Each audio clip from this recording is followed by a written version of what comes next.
আসসালামু আলাইকুম ওয়া রাহমাতুল্লাহ। সকাল এবং সন্ধ্যায় একটি জিকির করিলে আল্লাহ তাআলার আরশে আজিম পর্যন্ত কাঁপতে থাকে এবং তার জন্য দোয়া করতে থাকেন। যতক্ষণ না পর্যন্ত তার দোয়াকে কবুল করা হয় ততক্ষণ পর্যন্ত কাঁপতে থাকেন আর দোয়া করতেই থাকেন। সুবহানাল্লাহ। প্রিয় দর্শক, আল্লাহ তাআলার আরশে আজিমে একটি বিশেষ নূরের খুঁটি রয়েছে।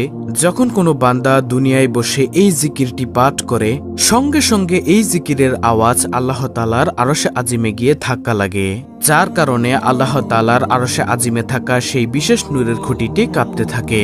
তখন আল্লাহ তাআলা খুঁটির এই অবস্থা দেখে খুঁটিকে জিজ্ঞাসা করেন, ও খুঁটি, তুমি কেন কাঁপো? খুঁটি বলে, হে আল্লাহ, আপনার এক বান্দা, আপনার এক বান্দি দুনিয়ায় বসে এই জিকিরটি পাঠ করছে, যার কারণে আমি কাঁপছি।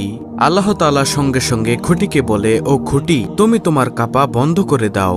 খুঁটি বলে, হে আল্লাহ, আমি আমার কাঁপাকে বন্ধ করতে পারবো না ততক্ষণ না পর্যন্ত যতক্ষণ পর্যন্ত আপনি তাকে ক্ষমা করে দিবেন।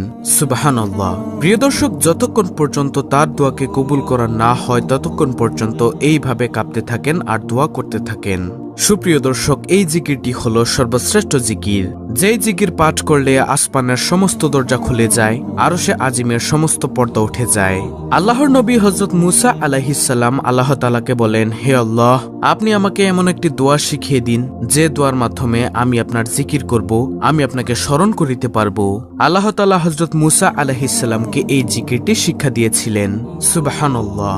আল্লাহর নবী হযরত মুহাম্মদ সাল্লাল্লাহু আলাইহি ওয়াসাল্লাম পবিত্র হাদিসের মধ্যে ইরশাদ করেছেন, ৭ আসমান ও ৭ জমিন এক পাল্লায় রাখা হলে অপর পাল্লায় যদি এই জিকিরটি রাখা হয় তাহলে এই জিকিরের পাল্লাটি বেশি ভারী হয়ে যাবে। সুবহানাল্লাহ। এই জিকির পাঠ করার পরে আল্লাহ তাআলার কাছে কোনো কিছু চাওয়া হলে আল্লাহ তাআলা অবশ্যই তার চাওয়াকে পূর্ণ করে দেন। কোনো দোয়া করা হলে অবশ্যই তার দোয়াকে কবুল করেন।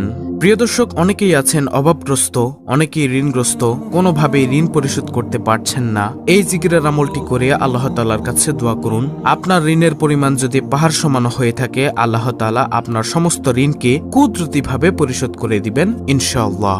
আপনার সকল অভাব অনটন, দুঃখ কষ্ট, পেরেশানি, চিন্তা দূর করে দিবেন। চতুর্দিক থেকে রিজিকের ব্যবস্থা করে দিবেন। যেদিকে যাবেন সফলতা অর্জন হবে ইনশাআল্লাহ। এছাড়াও এই জিকিরের আমলটি করে আল্লাহ তাআলার কাছে দোয়া করুন। আল্লাহ তাআলা অবশ্যই আপনাকে নেককার সলিহিন সন্তান দান করবেন, যে সন্তান আপনার জন্য দুনিয়া ও আখিরাতে কল্যাণকর হবে। সুবহানাল্লাহ। দর্শক, দোয়াই হচ্ছে সকল কিছুর মূল। আপনি এই জিকিরের আমলটি করে আল্লাহ তাআলার কাছে যত নেক দোয়াই করেন না কেন, আল্লাহ তাআলা তা কবুল করবেন। কারণ আল্লাহ তাআলার কাছে কোনো কিছু না চাইলে আল্লাহ তাআলা অসন্তুষ্ট হন। আল্লাহ তাআলার কাছে কোনো কিছু চাইলে আল্লাহ তাআলা খুশি হন। প্রিয় দর্শক, প্রত্যেকটি বিষয়ে আপনাদেরকে সুস্পষ্টভাবে বলে দিব, সকলেই গভীর মনোযোগ দিয়ে শুনবেন ইনশাআল্লাহ। দর্শক, এমন একটি সময় আছে যে সময় আল্লাহ তাআলা প্রথম আসমানে অবতরণ করেন, বান্দার জন্য সকল নাজ নিয়ামত নিয়ে চলে আসেন। আল্লাহ তাআলা বান্দাকে এভাবে ডাকতে থাকেন আর বলতে থাকেন, হে আমার বান্দা, কে আছো ক্ষমা প্রার্থী, আমার কাছে ক্ষমা চাইবে, আমি তোমার জীবনের ও যৌবনের সমস্ত গুনাহকে ক্ষমা করে দিব। কে আছো অভাবগ্রস্ত, আমার কাছে রিজিক চাইবে, আমি তোমাকে রিজিক দান করব। কে আছো ঋণগ্রস্ত, আমার কাছে সাহায্য চাইবে, আমি তোমার সমস্ত ঋণকে কুদরতিভাবে পরিশোধ করে দিব। কে আছো সন্তানাদি হয় না, আমার কাছে সন্তান চাইবে, আমি তোমাকে নেক সলিহিন সন্তান দান করিব। সুবহানাল্লাহ। আল্লাহ তাআলা প্রত্যেকটি বান্দাবান্দীদেরকে এভাবে নাম ধরে ধরে ডাকতে থাকেন আর বলতে থাকেন।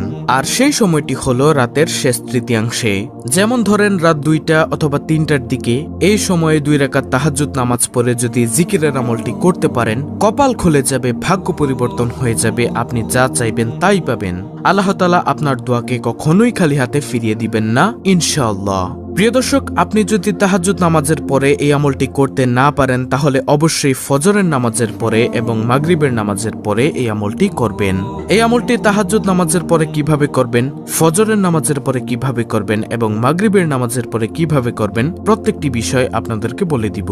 আপনি যদি তাহাজ্জুদ নামাজের পরে এই আমলটি করতে পারেন সবচেয়ে বেশি উত্তম হবে।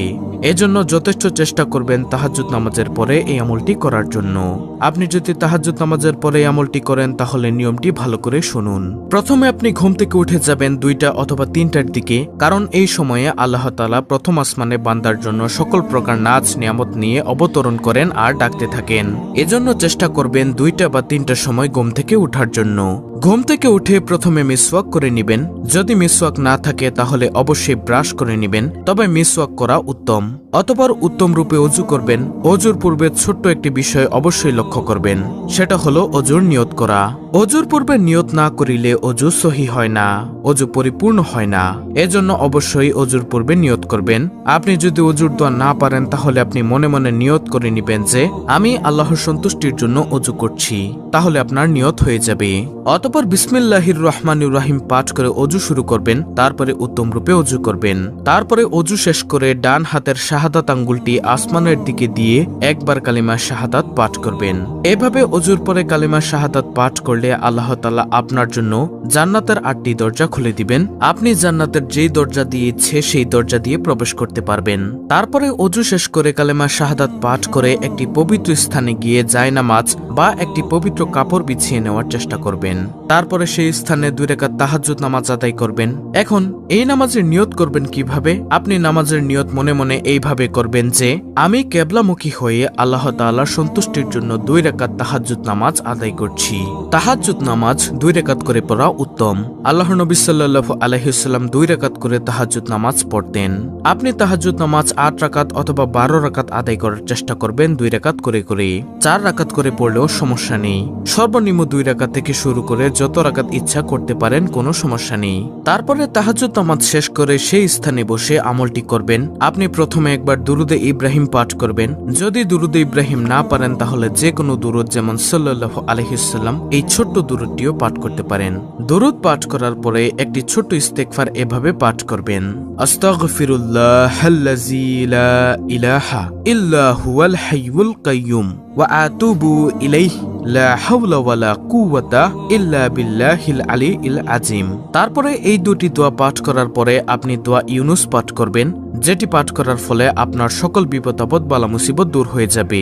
আর দোয়া ইউনুসটি হলো লা ইলাহা ইল্লা আনতা সুবহানাকা ইন্নী কুনতু মিনাজ জালিমিন। তারপরে আরো একটি ছোট্ট দোয়া পাঠ করবেন, যেটা হলো লা হাওলা ওয়ালা কুওয়াতা ইল্লা বিল্লাহ।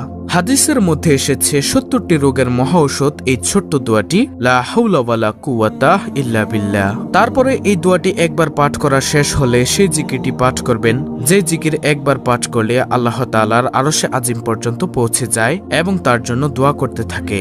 সুবহানাল্লাহ। আর সেই জিকিরটি হলো লা ইলাহা ইল্লাল্লাহ। এটি আপনি 100 বার পাঠ করবেন। তারপরে আবার একবার দুরুদে ইব্রাহিম পাঠ করবেন। তারপরে আল্লাহ তাআলার কাছে খাস দিলে দোয়া করবেন।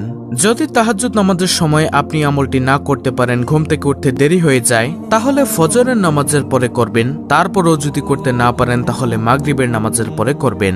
তারপরে মোনাজাতের মধ্যে আপনার সকল কাঙ্ক্ষিত চাওয়া পাওয়াগুলো আল্লাহর দরবারে তুলে ধরবেন।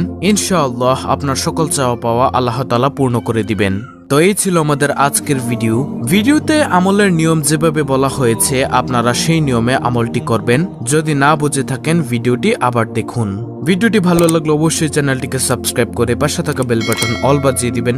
ভিডিওটিতে একটি লাইক দিবেন এবং কমেন্টে আমিন লিখবেন এবং অন্য মুসলিম ভাই বোনদের কাছে ভিডিওটি শেয়ার করে দিবেন, যেন তারাও দেখে শিখে এই আমলটি করতে পারে। আল্লাহ রাব্বুল আলামিন আমাদের সকলকে উক্ত আমলটি করার তৌফিক দান করুন।